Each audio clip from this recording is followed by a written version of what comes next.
Assalamualaikum warahmatullahi wabarakatuh. Saya Siti Fauzia dari kelas 11-nya 8 akan menjelaskan tentang perkembangan ilmu pengetahuan umum. Yang pertama, tokoh-tokoh ilmuwan. Beberapa ilmuwan Islam pada masa dinasti Abbasiyah antara lain Al-Kindi, Al-Farabi, Ar-Razi, Ibnu Sina, Ibnu Maskawi, Al-Ghazali, dan Jabir bin Hayyan. Sini saya hanya akan menjelaskan 3 tokoh ilmuwan. Yang pertama, Al-Kindi. Al-Kindi yang nama lengkapnya Abu Yusuf Yakub bin Ishaq bin Sabah bin Imran bin Ismail bin Muhammad bin Al-Asyas bin Qais Al-Kindi, yang merupakan filosof terbesar pertama Islam. Ia lahir di Kufah pada tahun 801 Masehi atau pada masa pemerintahan Harun al-Rasyid. Anak dari Ibnu As-Sabah, kakeknya bernama Asyas bin Qais yang merupakan sahabat Rasulullah. Ia meninggal pada tahun 869 Masehi. Nama Al-Kindi diambil dari salah satu suku Arab, yaitu suku Kindah. Al-Kindi pernah menjabat sebagai gubernur Kufah pada masa pemerintahan Al-Mahdi dan Harun al-Rasyid. Pada masa pemerintahan khalifah-khalifah Daulah Abbasiyah, yaitu Al-Amin, Al-Makmum, Al-Muqtasim, Al-Wasik, dan Al-Mutawakkil, ia ditunjuk sebagai guru dan tabib kerajaan. Al-Kindi adalah orang Islam pertama yang mendalami filsafat. Maka ia terkenal sebagai filosof muslim yang pertama. Sebelumnya, pengetahuan filsafat didominasi oleh orang-orang Kristen Suriah sampai abad ke-7 Masehi. Selain menerjemahkan, Al-Kindi juga meresum karya-karya filsafat Helenisme. Filsafat digambarkannya sebagai ilmu dari segala ilmu dan kearifan dari segala kearifan. Filsafat bertujuan untuk mempertebal keimanan dalam beragama dan merupakan salah satu kebudayaan Islam. Salah satu pokok pembahasan filsafat Al-Kindi yaitu tentang jiwa dan roh. Al-Kindi membagi tentang jiwa dan roh ke dalam 3 kekuatan, yaitu kekuatan bernafsu, kekuatan pemarah, dan kekuatan berpikir. Kekuatan berpikir merupakan kekuatan terpenting, karena kekuatan berpikir itu mempengaruhi terkait dengan posisi manusia menuju tingkat yang lebih tinggi. Pemikiran Al-Kindi banyak dituangkan ke dalam kitab-kitab yang berjumlah kurang lebih dari 270 buah. Karya-karya Al-Kindi dapat dikelompokkan ke dalam bidang filsafat, logika, ilmu hitung, musik, astronomi, geometri, medis, astrologi, psikologi, politik, dan meteorologi. Karya-karyanya banyak yang diterjemahkan ke dalam bahasa Latin dan bahasa Eropa.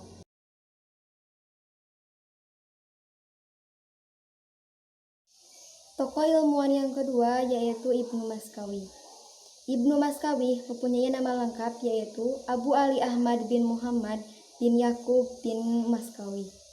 Ia lahir pada tahun 941 Masehi dan meninggal pada tahun 1030 Masehi. Ia merupakan seorang moralis, penyair, serta ahli kimia. Tetapi ia lebih terkenal sebagai ahli sejarah dan filsafat. Ibnu Maskawi pernah menjadi seorang pustakawan Abu Fad al-Amid. Selain itu, ia juga mengabdi kepada anak Abu Fad al-Amid, yaitu Abu al-Fad Ali bin Muhammad. Kedua orang tersebut merupakan menteri pada masa dinasti Buwaihiyah. Ibnu Maskawi merupakan salah seorang pemikir muslim yang produktif.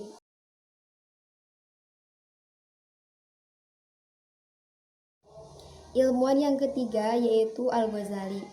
Nama lengkap Al-Ghazali adalah Abu Hamid Muhammad bin Muhammad At-Tusi Al-Ghazali. Ia lahir di kota Ghazalah, di sebuah kota kecil di dekat Tus, Provinsi Khurasan, Persia, Iran, pada tahun 1058 Masehi atau 450 Hijriah. Meninggal pada tahun 1111, tepatnya 14 Jumadil Akhir.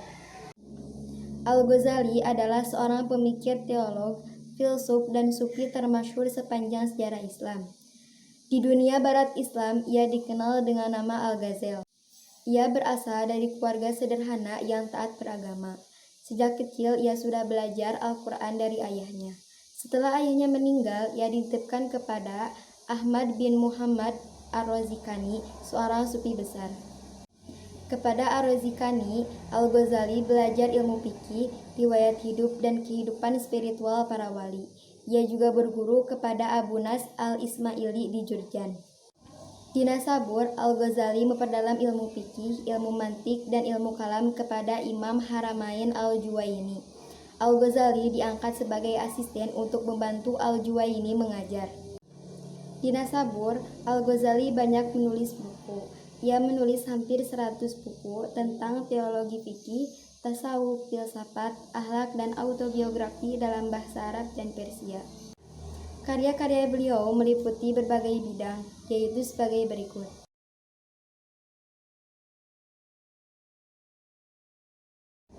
Yang kedua yaitu Baitul Hikmah.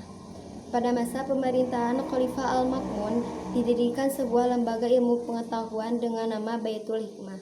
Sebenarnya pendiri lembaga ini sudah dirintis oleh Harun al-Rasyid. Al-Ma'mun merupakan khalifah yang gigih dalam mengembangkan ilmu pengetahuan. Berdirinya Baitul Hikmah merupakan bukti yang menunjukkan kemampuan dan kemauan yang tinggi terhadap ilmu pengetahuan dan filsafat Yunani. Ia juga mengupayakan penerjemahan ke dalam bahasa Arab terhadap karya-karya di dalam bidang kedokteran, astronomi, matematika, filsafat, khususnya dari bahasa Yunani dan Suriah. Orang-orang yang diberi tugas penerjemahan oleh Al-Ma'mun yaitu Yahya bin Mansur, Hustal bin Luqo, Hunain bin Ishaq, dan Sabain Sabit bin Quro. Ilmu astronomi merupakan literatur untuk mengetahui atau menentukan arah Ka'bah. Baitul Hikmah telah mendorong kemajuan dan perkembangan kebudayaan dan ilmu pengetahuan, filsafat, kesusastraan, dan syariat Islam. Kota Baghdad pun menjadi sorotan dunia sebagai pusat peradaban Islam. Sekian yang dapat bisa saya sampaikan. Wassalamualaikum warahmatullahi wabarakatuh.